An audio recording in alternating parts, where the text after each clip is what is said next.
Good morning, good afternoon and good evening wherever you are in the world. I'm James Schofield, the writer of the stories in this podcast, Behind the Bottom Line. Over the years, I've written lots of short stories for different magazines about the funny, sad and strange people and events I've experienced in business. In each episode, I read you my original story and afterwards I tell you something about the real-life background which inspired it. Today's story is called New Perspectives. And while you're listening, I want you to imagine if you were rich, what would you need in order to be happy? There once was a businessman, let's call him Thomas, and a very successful businessman he was too. He had lots of money in the bank and he was always surrounded by beautiful people. A Rolls-Royce stood in his garage and in Saint-Tropez his yacht was always ready and waiting.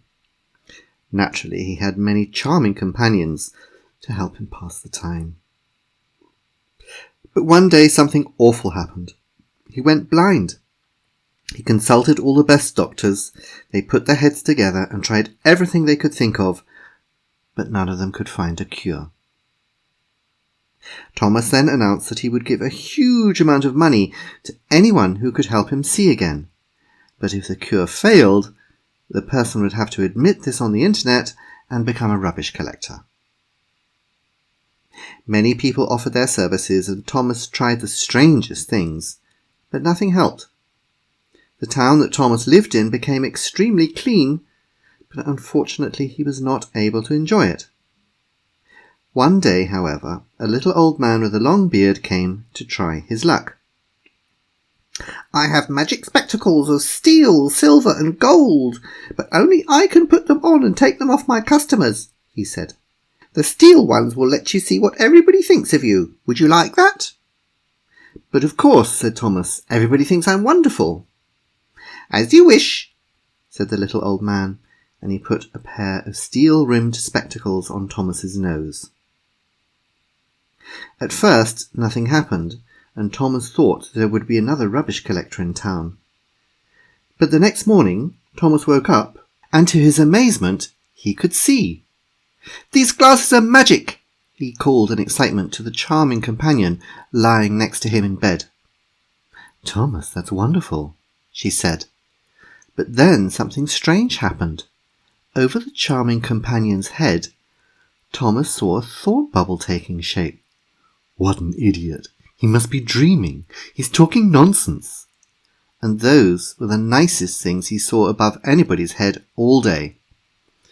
That evening, the charming companion was sent away, and the little old man returned. "Take the steel glasses off my face," said Thomas. "What about the silver ones?" "The silver glasses will show you the world and how you earn your money," said the little old man. "Are you sure that's what you want?"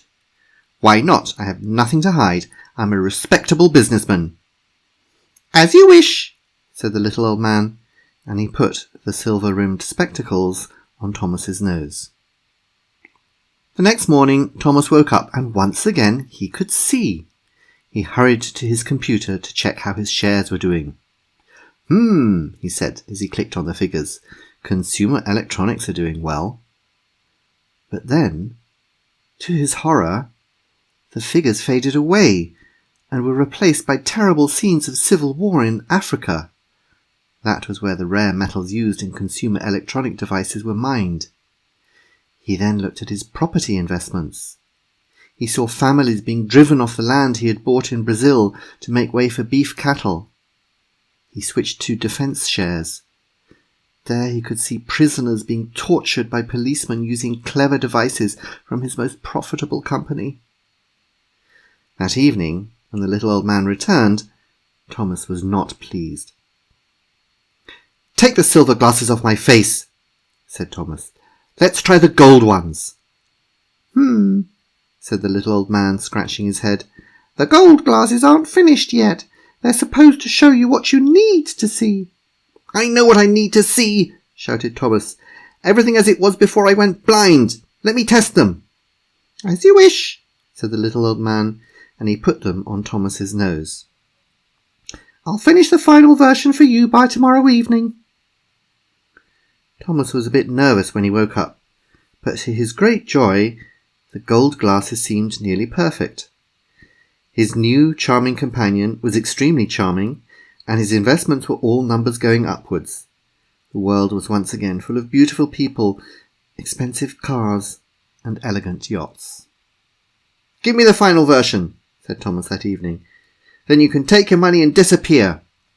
"As you wish," said the little old man, and he put the new gold-rimmed spectacles on Thomas's nose.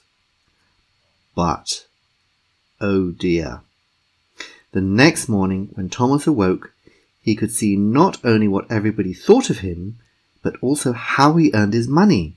It was awful, and because nobody could remove the glasses except the little old man, Thomas was stuck. As time went by, Thomas began to change. It made him unhappy to see all the bad things his money was doing, so he found good things to do with it instead. He became interested in what people really thought of him. He even found a pleasant companion who loved him for himself and not his money. One night, many years later, he was walking in his garden when the little old man jumped out from behind a bush.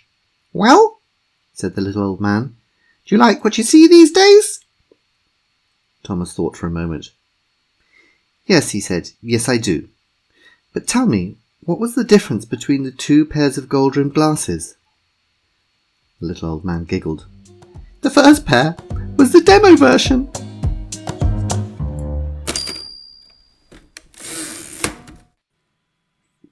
New Perspectives was written for Business Spotlight in 2014. And I have to admit that the idea for the punchline came from an old joke about Bill Gates. So Bill Gates dies and he goes into the afterlife and he's met by an angel. And Bill Gates is a little bit nervous and he says, "Oh, am I going to go to heaven or hell?" And the angel says, "Oh no, we don't have heaven or hell. We have different versions of the afterlife that you can choose, and everybody's free to choose kind of afterlife that they would like." And Bill Gates said, "Well, that sounds good. What possibilities are there?"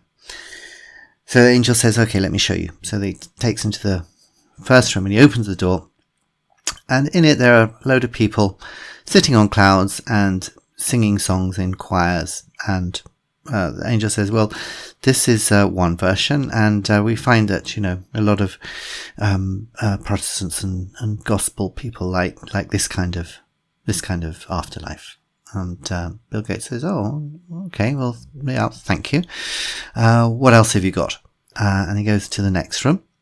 Angel opens the door, and in it there's a load of people, and they're whipping themselves and throwing themselves onto the floor and pulling their hair out and groaning. And Bill Gates says, "Oh, what kind of afterlife is this?" And the angel says, "Well, this is for the people who feel, maybe a little bit bad about their life, and we find a lot of Catholics like this kind of afterlife." Bill Gates said, "Well, to be honest, I'm not particularly religious. We've got another alternative." And the angel says, "Yeah, sure, come along." And he opens the third door and looks inside and looks through the door, and it's this fabulous golf course, and there are people playing golf, and everybody's walking around, and the people who aren't playing golf seem to be playing tennis at a tennis club, and it looks really nice and comfortable, and people seem to be having a good time. And Bill Gates says, "Oh, that looks nice. I think I'd like that one." And the angel says, "Are you sure? Don't want the one on the clouds singing songs? Don't want the ones whipping yourself?" Bill Gates, "I don't think that's not really me. I think I'd like this one." And the angel says, "Yep, okay, it's all yours." So Bill Gates steps inside, and suddenly everything changes, and there are demons there with forks and hellfire and volcanoes, and it's horrible. And the angel is standing by the door, and Bill Gates turns around in agony and says, "Oi, what's going on here? This isn't at all what you showed me." And the angel said, "Sorry, that was the pilot version."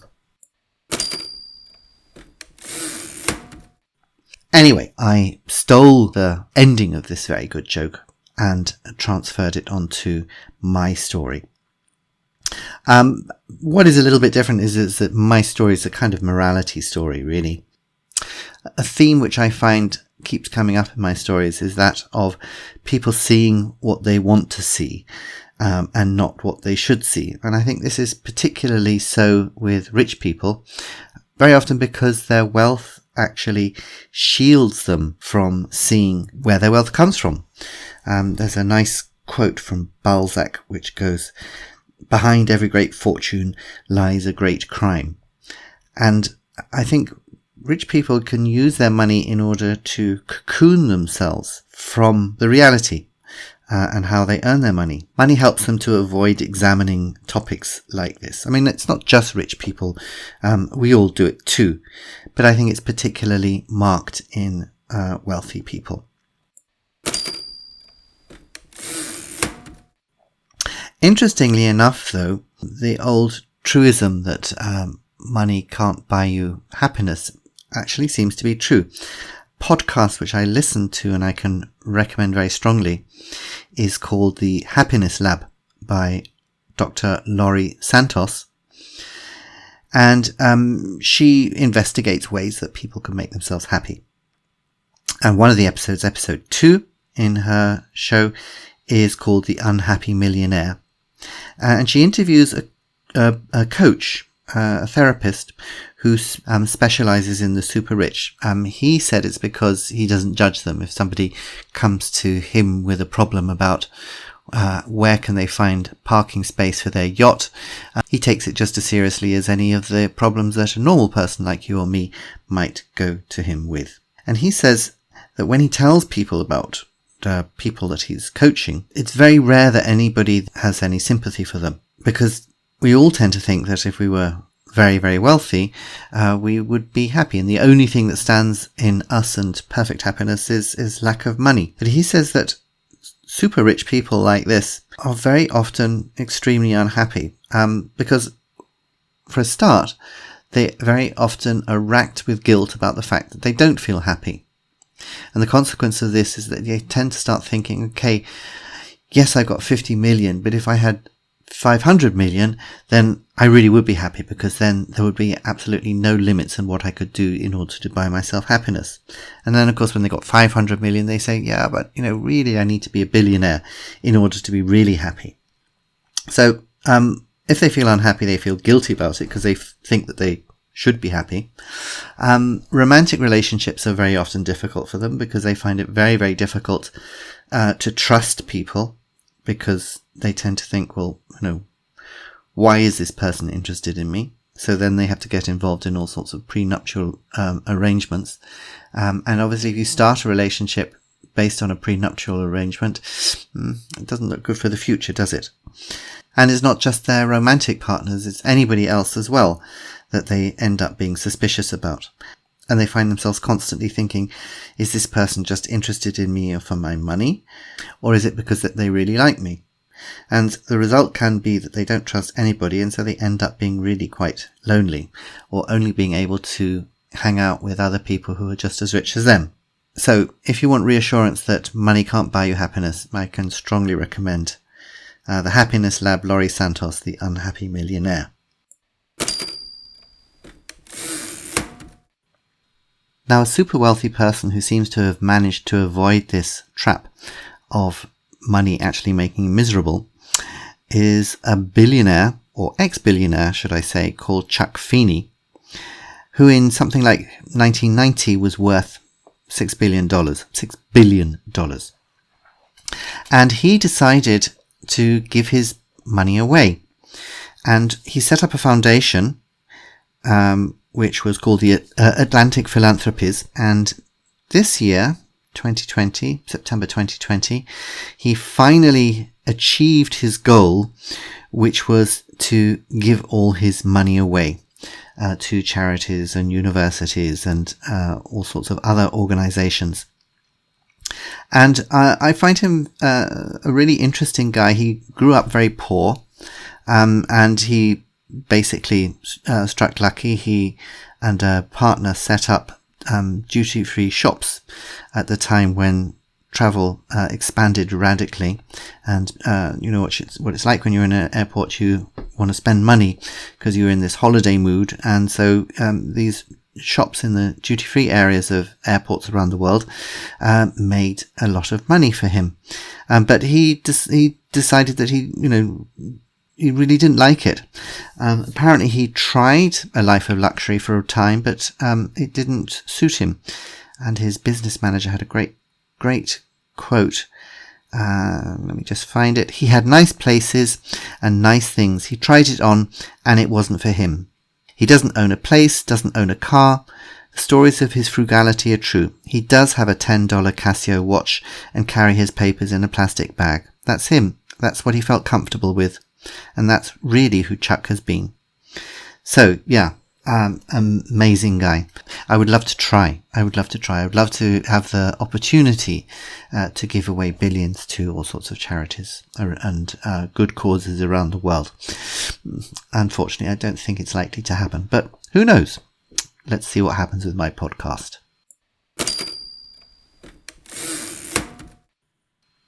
I hope you enjoyed this episode of Behind the Bottom Line. Please subscribe on Apple, Spotify or Google Podcast or whichever app you use so that as soon as the next episode is available, you'll get it. In the meantime, catch up on any episodes you've missed, tell your friends about the show, give it a rating and write a review on the podcast app. And you can write to me directly at james.rupert.schofield@gmail.com. Until the next episode of Behind the Bottom Line, this is James Schofield saying goodbye.